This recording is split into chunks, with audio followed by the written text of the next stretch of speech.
Welcome back. We have new details on President Biden's 2025 budget proposal, including what it allocates for border security. The budget includes a $4.7 billion emergency fund for border security. That money will help the Department of Homeland Security ramp up operations if there's a migrant surge. The proposal is expected to face an uphill battle from congressional Republicans who are opposing the president's entire budget plan. For more, we are joined by NBC News Homeland Security correspondent Julia Ainsley. Julia, always great to have you with us. So walk us through President Biden's wish list for the southern border. What is the White House asking for?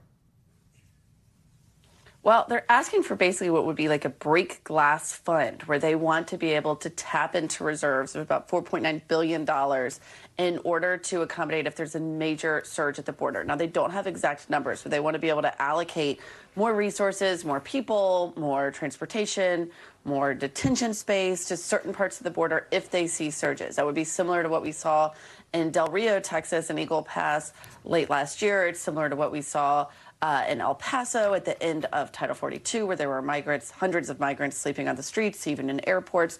It's to be able to accommodate for big surges.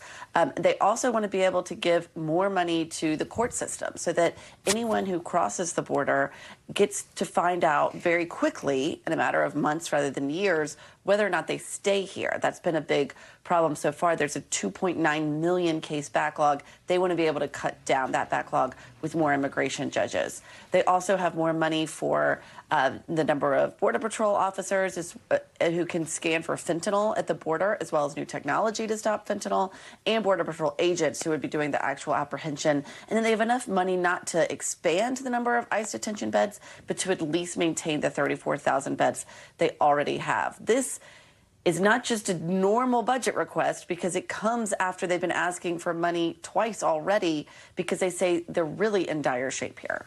So, Julia, big picture, Biden administration wants $13.6 billion for border security. Republicans are saying no. What are Republicans' big concerns about the border? How do they want it secured? Well, they do have a bill. There was this bill called H.R. 2 that was extremely conservative, didn't give any money for anything really for asylum protection, and really would have kind of obliterated a lot of the international norms that the U.S. has been complying with throughout the past, basically since World War II. That has been their wish list.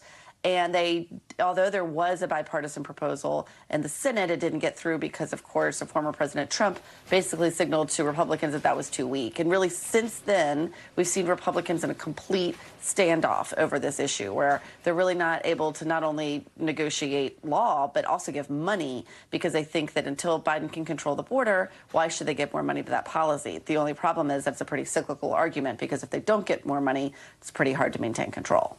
Quickly, Julia, if this budget proposal cannot get the approval of Republicans on the Hill, can anything get done through something like executive action? Well, they can't get money through executive action, Savannah, but they certainly could take some steps. And we understand that the White House and DHS are still reviewing a number of options, including some that would expedite deportation and sort of a last in, first out policy to try to deter more migration across the border. Those people would be prioritized for deportation. Also, they could try to find new ways to raise the bar on asylum. But as we've seen time and time again, Biden's taken hundreds of steps of executive action steps on the border, and not all of them have really stuck, because at the end of the day, if they don't have the resources to execute it, these things fall flat. All right, Julia, thank you so much. Thanks for watching. Stay updated about breaking news and top stories on the NBC News app, or follow us on social media.